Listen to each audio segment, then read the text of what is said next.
Thank you. I'm going to take a leap of faith. So there have been two statements that I'm going to work to correct right now. One is, it is true, Mayor Chavez, I did stand by silently when you were running for governor. When I was working for the Johnson administration as the director of aging, we have the longest at that level appointment history in the history of the state of New Mexico. Governor King, Governor Johnson, Governor Richardson, Secretary of Aging, Secretary of Health. You do that not by just having progressive values, but by demonstrating that you can take those values and make them into progressive actions. And it wasn't the governors who kept me in those jobs. It was you. It was my constituents, because I delivered over and over again.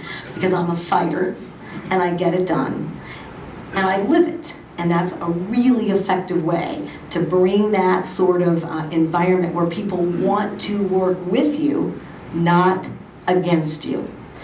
And in that Republican environment, in an anemic economy, we build senior programs. We moved New Mexico from last place to the first place in home and community-based services. We protected collective bargaining. We didn't let Little Davis-Bacon get repealed. And those, ladies and gentlemen, were not my core jobs, but they were the things that I fought for. Emily's List.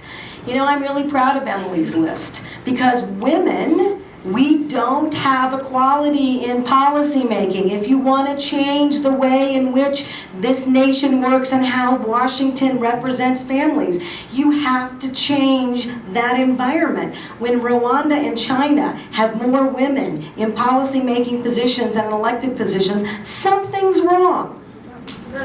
And today, Emily's List is standing to fight the Republican war on women. The Violence Against Women Act finally passes the Senate. 31 men vote against it. I'm fighting against an elected official who is standing in a photo, clearly an environment that looks to me like sexual exploitation.